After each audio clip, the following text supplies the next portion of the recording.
आमे समस्ते जानती बार्धक्य एक अवस्था। युवपीढ़ी भावे एई अवस्थारे पहुँचिले देखाजिब कौन हेब, एबेठु कौन पाई एथि सकाशे एते चिंता।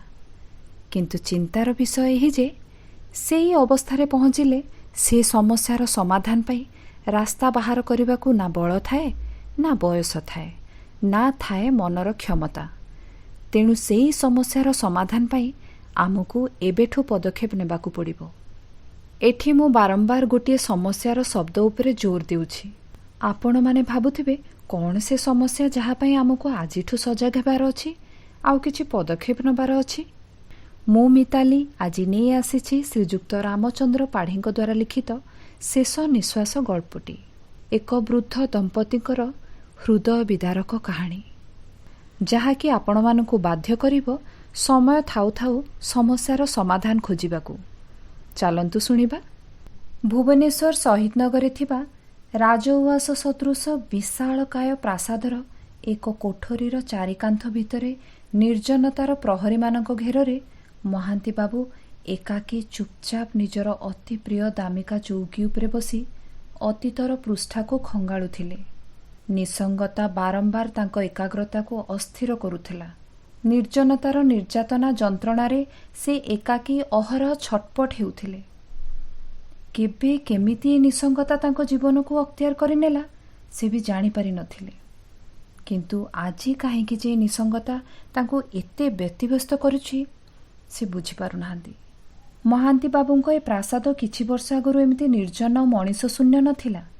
दुई पुओ गोटिए झियो और स्त्री सावित्रींकर कोलाहଳରେ कंपी उठुथिला सारा घर। बड़ बाबू नारे परिचित महांती बाबूंको चारि पाखे सदा सर्वदा लोकंको भिड़ जमी रही थाए।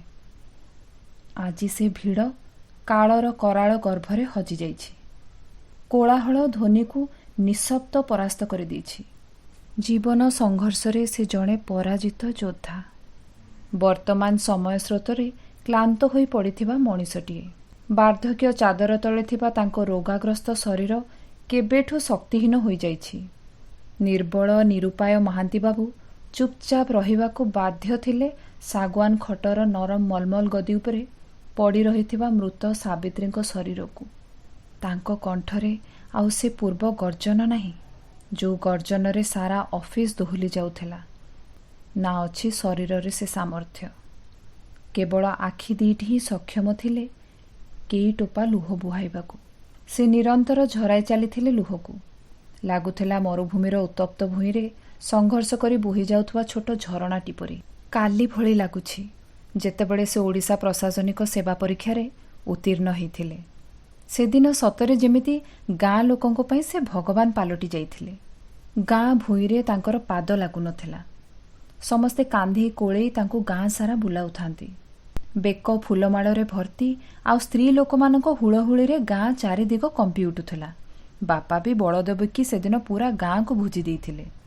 देखु देखु केमिति जे 45 वर्ष बीतीगला जानी हेलानी। एक दीर्घ निश्वास मारी महांती बाबू अतीत पृष्ठारु बाहरी कांथरे झुलुथुबा घंटा को देखिले। समय पाखापाखि राति 1। छवि तांको चाकराणी आसिबाकू आहरी 5 घंटा बाकी अछि। से मने मने भाबिले। असहनीय हृदय जंत्रणा हताशारे से स्त्री सावित्री देवींको मुहको देखुचंती, शांत आउ नीरव। जीवनर समस्त मोहमाया को विजय लाभ करिथिबार एक अद्भुतपूर्व खुशी सावित्री देवींको चेहरारे झलसुथिला। सावित्री, तम बिना मु केमिति बंचिबी? मते एका छाड़ी तमे जाना सावित्री। से सावित्री देवींको मुंडको आउसी कही देबाकू चाहुथिले, किंतु से अक्षम एहा मध्य करि पारलेनी। बहु कष्टरे महांती बाबू चौकीरु ओल्ही स्त्रीर पाद पाखकू गले एवं भो भो होई कांदिबाकू लागिले। किछि क्षण मध्यरे तांको आखिर लुह सुखीगला आउ जीभ भी। एतिकी सामर्थ्य भी नथिला पाख टेबुलरे थिबा पानी ग्लासटे आनी पीबाकू, जाहाकू किछि समय पूर्वरु सावित्री देवी ही रखिथिले। 4 वर्ष हेला महांती बाबू पक्षाघात रोगरे आक्रांत। सावित्री देवी ही तांकर एकमात्र सहारा थिले। किछि घंटा पूर्वरु तो से तांको व्हील चेयरु ओल्हाई तांकर प्रिय चौकीरे बसैथिले। किछि मुहूर्तरे जे सेमानक जीवन रे ଏତେ ବଡ଼ ପରିବର୍ତ୍ତନ ଆସିବ ଦୁହେଁ ଭାବିନଥିଲେ। ହେ ଶୁଣୁଛ, ମୋ ଦେହଟା କାହିଁ ଥରିଲା ପରି ଲାଗୁଛି।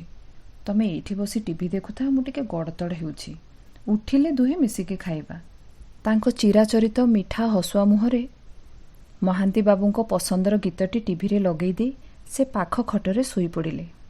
କିଛି ସମୟ ମଧ୍ୟରେ ପୂରା ଦୁନିଆ ବଦଳିଗଲା। ମହାନ୍ତି ବାବୁ କିଛି ବୁଝିବା ଆଗରୁ ସାବିତ୍ରୀ ଦେବୀ ଆଖି ବୁଜିଦେଲେ। ଶୋଇପଡ଼ିଲେ ଚିରନିଦ୍ରାରେ।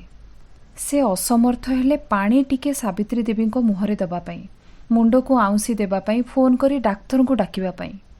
ଆଖି ସାମ୍ନାରେ ତାଙ୍କ 50 ବର୍ଷର ସାଥୀ, ଯିଏ ତାଙ୍କ ଜୀବନର ଶେଷ ସାହାରା ଥିଲା, ବଞ୍ଚିବା ଆଶା ଥିଲା, ଛଟପଟ ହୋଇ ସବୁଦିନ ପାଇଁ ତାଙ୍କୁ ଛାଡ଼ି ଚାଲିଗଲା। ଆଉ ସେ ବାଧ୍ୟ ଥିଲେ ଚୁପଚାପ ଦେଖିବାକୁ। କାହିଁକି କେଜାଣି ମହାନ୍ତି ବାବୁଙ୍କୁ ବାରମ୍ବାର ମନେ ପଡ଼ୁଥାଏ ବାପାଙ୍କର ସେ ଦିନର କଥା। ସେତେବେଳେ ନୂଆ ନୂଆ ଭୁବନେଶ୍ୱରକୁ ତାଙ୍କର ବଦଳି ହେଇଥାଏ। ମାଆଙ୍କର ବିୟୋଗ ପରେ ବାପାଙ୍କ ଦେହ ବି ଖରାପ ରହିଲା। ତେଣୁ ସେ ବାପାଙ୍କୁ ଗାଁରୁ ସହର ନେଇ ଆସିଲେ। ଆସିବା ମାସଟିଏ ହେଇଛି କି ନାହିଁ, ବାପାଙ୍କର ଗୋଟେ ଜିଦି ଗାଁକୁ ଯିବି, ମୋତେ ଗାଁରେ ଛାଡ଼ିଦେଇ ଆସ। ବ୍ୟସ୍ତତା ଭିତରୁ ମହାନ୍ତି ବାବୁ ଦିନେ ସମୟ ବାହାର କରି ବାପାଙ୍କୁ ଛାଡ଼ିବାକୁ ବାହାରିଲେ। ତଥାପି ଶେଷଥର ପାଇଁ ସେ ବାପାଙ୍କ ମନରେ ପରିବର୍ତ୍ତନ ଆଣିବାକୁ ଚେଷ୍ଟା କଲେ। ବାପା, ଗାଁକୁ ନ ଗଲେ ହବନି? ଏ ବୟସରେ ତମର ଦେଖାଚାହାଁ କରିବାକୁ କିଏ ବା ସେଠି ଅଛି? ପୁଅ କଥା ଶୁଣି ବାପାଙ୍କ ମୁହଁରେ ଅଭିମାନର ହସ ଫୁଟି ଉଠିଲା। ସେ ପୁଅକୁ ଚାହିଁ କହିଲେ, ଏଠି ମୋର କିଏ ଅଛି କି ରେ? ମାନେ? ତମେ କ'ଣ କହିବାକୁ ଚାହୁଁଛ ବାପା, ମୁଁ ବୁଝିପାରିଲିନି। ତତେ ତୋ କାମରୁ ଫୁର୍ସତ ମିଳେନି, ବୋହୂକୁ ତା କାମରୁ। ଆଉ ମୋ ନାତି ନାତୁଣୀମାନଙ୍କ ସଙ୍ଗେ ଟିକେ ସମୟ ବିତଉଥିଲି ଯେ ସେମାନେ ବିଗିଡ଼ି ଯିବେ ଭାବି ତମେମାନେ ସେମାନଙ୍କୁ ହଷ୍ଟେଲରେ ଭର୍ତ୍ତି କରିଦେଲ। ଏବେ ଏଠାରେ କାହା ପାଇଁ ଆଉ କାହିଁକି ପଡ଼ି ରହିବି? ବାପା, ତମେ ଆମକୁ ଭୁଲ ବୁଝୁଛ। ସବୁ ବାପା ମା ଭଳି ଆମେ ବି ଆମ ପିଲାଙ୍କର ଉଜ୍ଜଳ ଭବିଷ୍ୟତର କାମନା କରୁଛୁ। ସମୟ ଦେଇପାରୁନୁ, ତେଣୁ ତାଙ୍କୁ ହଷ୍ଟେଲରେ ଛାଡ଼ିଲୁ। ତମେ ଏକଥା ବୁଝିବା ଦରକାର। ଆମେ ନ ରହିଲେ କ'ଣ ହେଲା? ତମର ଦେଖାଶୁଣା କରିବାକୁ ଘରେ ଚାକର ଚାକରାଣୀ ତ ଅଛନ୍ତି। ମହାନ୍ତି ବାବୁଙ୍କ କଥାରେ ଅହଙ୍କାର ଝଲସି ଉଠୁଥିଲା। ନାହିଁ ରେ ବାପା, ମୋତେ ଏ ବୟସରେ ଚାକର ବାକରଙ୍କ ସେବା ଲୋଡ଼ା ନାହିଁ। ଲୋଡ଼ା କେବଳ ଜଣେ ଆତ୍ମୀୟର, ଯେ ମୋ ଏକାନ୍ତ ଯନ୍ତ୍ରଣାକୁ ଦୂର କରିପାରିବ। ଗାଁରେ ମୋର ନିଜର ବୋଲି ସିନା କେହି ନାହାନ୍ତି, ହେଲେ ଅନେକ ଅଛନ୍ତି ଯେଉଁମାନେ ସଦା ସର୍ବଦା ମୋ ପାଖେ ଘେରିବେ। ଯେଉଁମାନେ ତମକୁ ଘେରି ରୁହନ୍ତି ସେମାନଙ୍କର କିଛି କାମ ନଥିବ, ଲକ୍ଷ୍ୟ ବି ନଥିବ, ଭବିଷ୍ୟତରେ ଆଗକୁ ବଢ଼ିବା ଭୋକ ବି ନଥିବ। ଯଦି ତମେ ମୋ ପାଖେ ସେଇଆ ଆଶା କରୁଛ, ମୋତେ ଏତେ ପାଠ ପଢ଼େଇଲ କାହିଁକି ମୁଁ ଶୁଣେ? ମୁଁ ବି ତମ ଭଳି ଚାଷୀ ହେଇଥାନ୍ତି, ମୁଠାଏ ପଖାଳ ଖାଇ ତମ ପାଦ ତଳେ ବସି ରହୁଥାନ୍ତି। ମହାନ୍ତି ବାବୁ ରାଗରେ ଗର୍ଜି ଉଠିଲେ। କ୍ରୋଧକୁ ନିୟନ୍ତ୍ରଣ କରିବାକୁ ଯାଇ କିଛି ସମୟ ନୀରବ ରହିଲେ।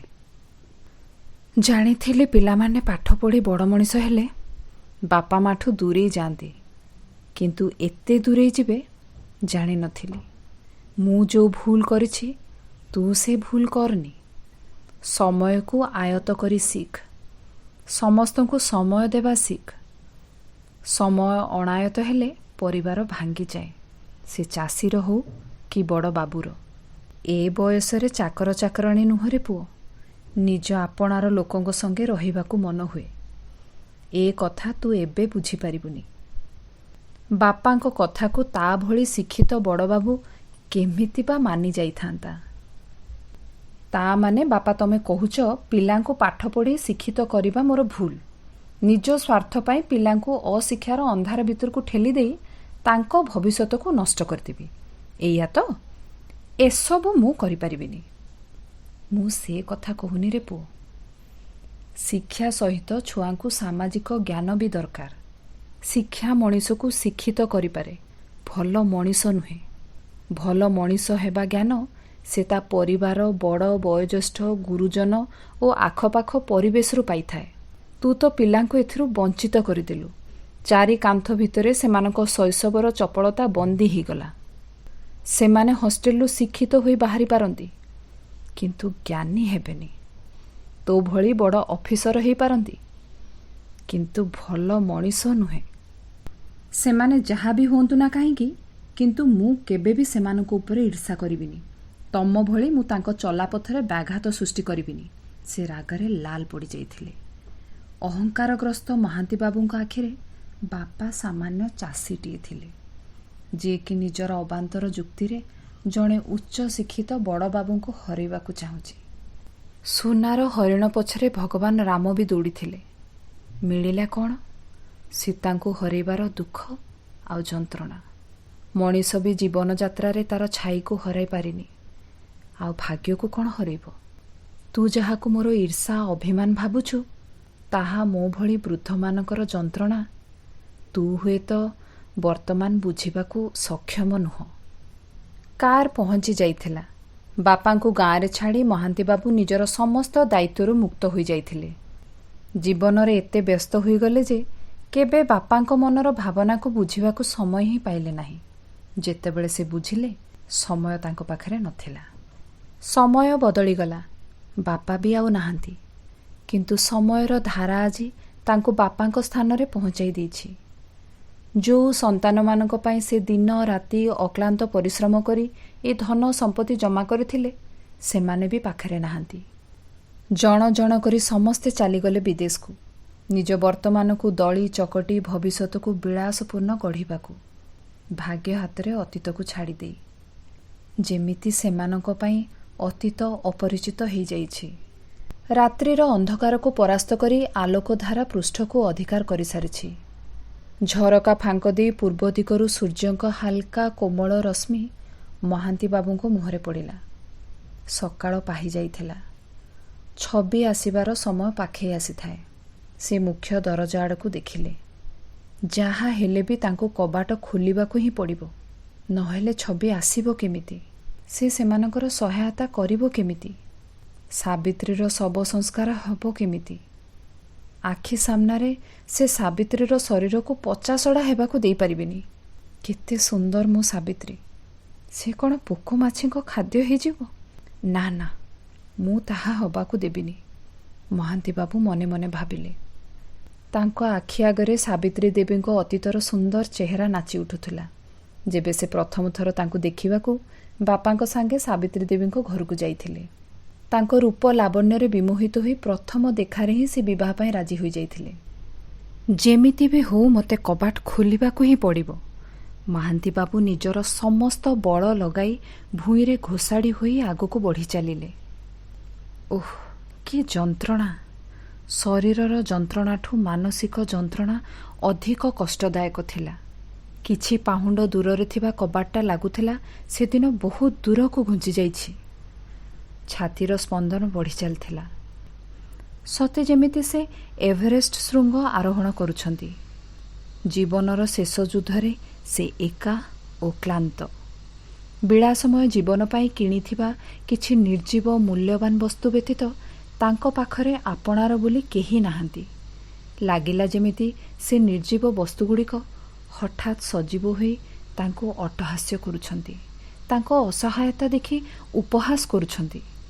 ତଥାପି ତାଙ୍କୁ ଏ ସଂଘର୍ଷ ଜିତିବାକୁ ହିଁ ପଡ଼ିବ। ସେ ଜୀବନରେ କେବେ ବି ହାର ମାନି ନାହାନ୍ତି, ନା ଆଜି ମାନିବେ।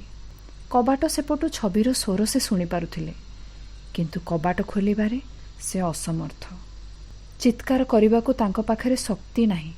କେମିତି ସେ ଛବିକୁ ଜଣାଇବେ ଯେ କେତେ ବଡ଼ ବିପତ୍ତିରେ ସେ ଅଛନ୍ତି?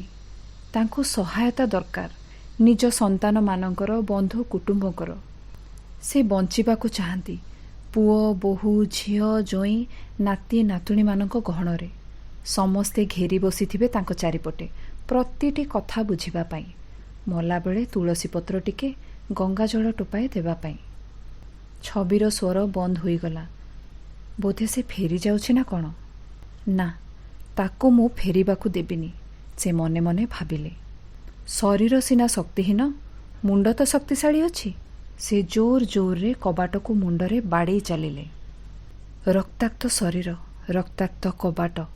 କବାଟ ଫାଙ୍କରୁ ବୋହିଯାଉଥିବା ରକ୍ତରେ ରଙ୍ଗୀନ ହୋଇଯାଇଥିଲା ବାହାର ବାରଣ୍ଡା।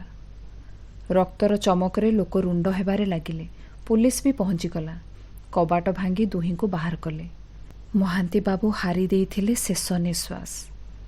ହେଲେ ହାର ମାନି ନଥିଲେ ଶେଷ ଲକ୍ଷ୍ୟରେ ପହଞ୍ଚିବାକୁ। ପଚିବାକୁ ଦେଇନଥିଲେ ନିଜର ଅତି ପ୍ରିୟ ସୁନ୍ଦର ସ୍ତ୍ରୀର ଶରୀରକୁ। ଶ୍ରୀଯୁକ୍ତ ରାମଚନ୍ଦ୍ର ପାଢ଼ୀଙ୍କ ଦ୍ୱାରା ଲିଖିତ ଏହି ଗଳ୍ପଟି କେମିତି ଲାଗିଲା କମେଣ୍ଟ ସେକ୍ସନରେ ଲେଖି ନିଶ୍ଚୟ ଜଣାଇବେ। ଆହୁରି ଅନେକ ଓଡ଼ିଆ ଗଳ୍ପ ଶୁଣିବା ପାଇଁ ଗଳ୍ପବୃକ୍ଷ ଚ୍ୟାନେଲଟିକୁ ସବସ୍କ୍ରାଇବ୍ କରନ୍ତୁ। ଲୋକମାନଙ୍କ ମଧ୍ୟରେ ଆଦୃତ କରିବା ପାଇଁ ଭିଡ଼ିଓଟିକୁ ସେୟାର କରନ୍ତୁ। ଓଡ଼ିଆ ଭାଷାରେ ଲେଖାଯାଇଥିବା ସୁନ୍ଦର ଗଳ୍ପଗୁଡ଼ିକର ପ୍ରଚାର ପ୍ରସାର ନିମନ୍ତେ ଏହା ଏକ ପ୍ରଚେଷ୍ଟା ମାତ୍ର। ପୁଣି ଆସିବି ଆଉ ଗୋଟିଏ ସୁନ୍ଦର ଗଳ୍ପ ନେଇ। ଧନ୍ୟବାଦ।